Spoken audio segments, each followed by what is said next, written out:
Uma reta pode apresentar diferentes posições com relação a uma circunferência. É dita secante quando possui dois pontos em comum com a circunferência. Neste caso, a distância do centro da circunferência à reta é menor do que o raio.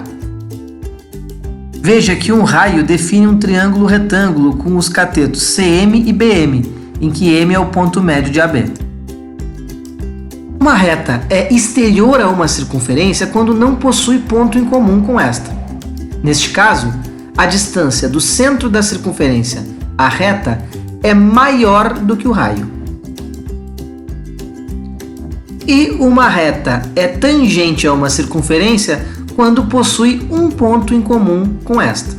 Neste caso, a distância do centro da circunferência à reta é igual ao raio. Note que o raio é perpendicular à reta no ponto de tangência.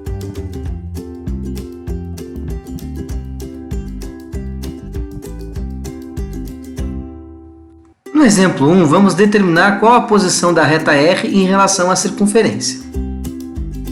Para determinar essa posição, vamos calcular a distância do centro da circunferência até a reta e comparar com o raio.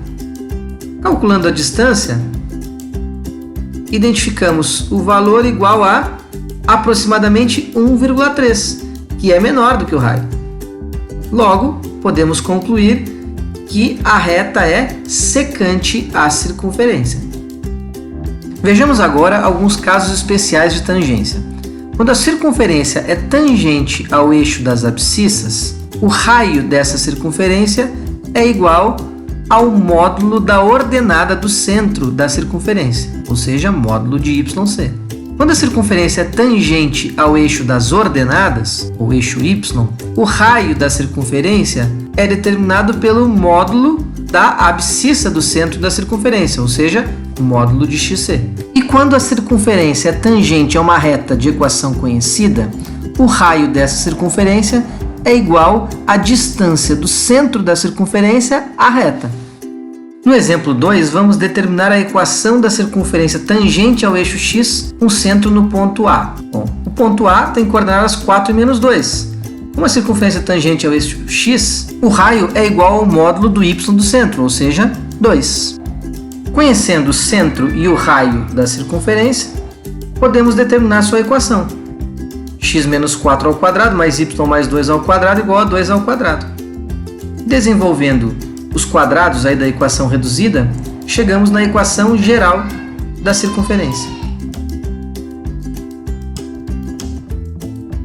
No exemplo 3, vamos determinar a equação da circunferência tangente ao eixo y com centro no ponto A. Bom, o raio vai ser igual ao módulo da abscissa do centro, ou seja, módulo de 3, que é 3. Conhecendo o centro e o raio da circunferência, podemos determinar sua equação. X menos 3 ao quadrado mais y menos 4 ao quadrado é igual a 3 ao quadrado.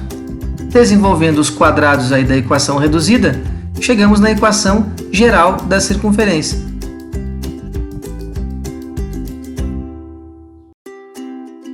No exemplo 4, vamos determinar a equação da reta T, que é tangente à circunferência no ponto P, conhecido. Para determinar a equação da reta T, precisamos de um ponto que pertença a essa reta.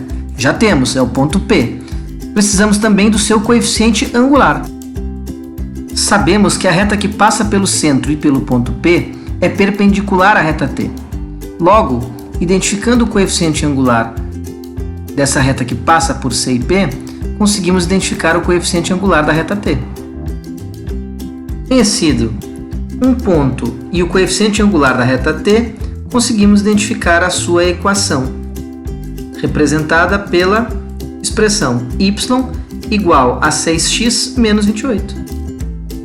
No exemplo 5, vamos identificar o valor de k que faz com que a reta dada seja tangente à circunferência. Para que isso seja possível, a distância do centro da circunferência à reta deve ser igual ao raio.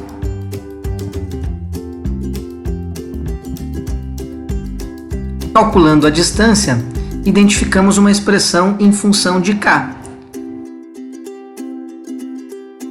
Igualando ao raio, obtemos o valor de k, que é igual a mais ou menos 3 raiz de 2.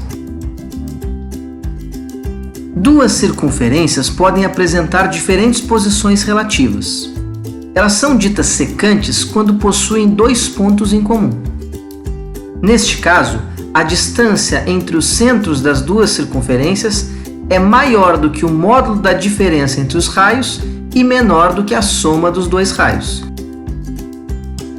Duas circunferências são tangentes externas quando possuem um ponto em comum e quando a distância entre os seus centros é igual à soma das medidas dos 2 raios.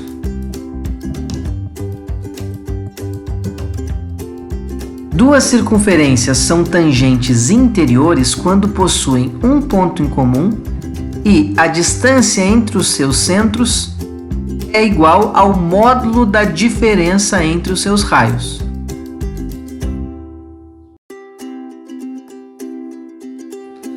Duas circunferências são externas quando não possuem pontos em comum e quando a distância entre os seus centros é maior do que a soma dos seus 2 raios.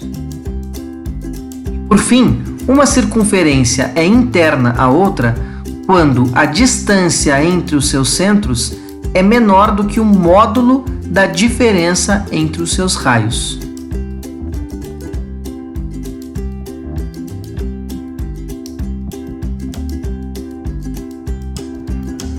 No exemplo 6, vamos determinar qual a posição entre as circunferências definidas pelas equações. Para determinar a posição entre duas circunferências, devemos primeiro calcular a distância entre os centros dessas duas circunferências e comparar com a soma e a subtração dos raios. A segunda equação está na forma geral. Vamos passar para a forma reduzida para identificar o centro e o raio dessa circunferência.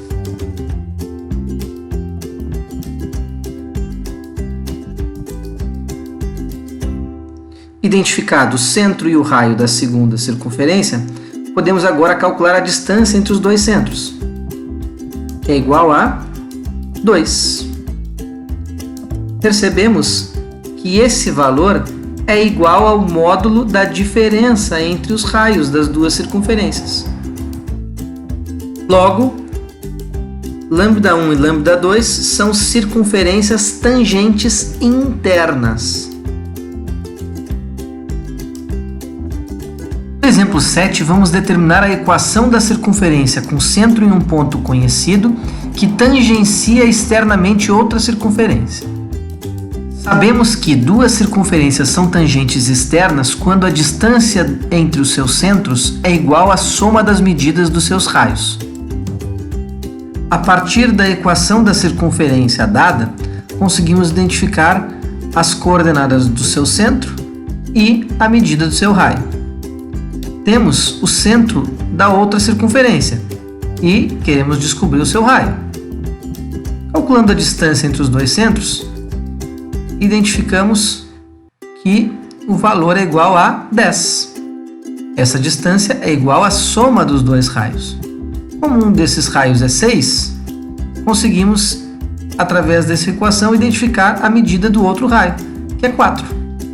De posse do centro e raio da circunferência, conseguimos identificar a sua equação reduzida.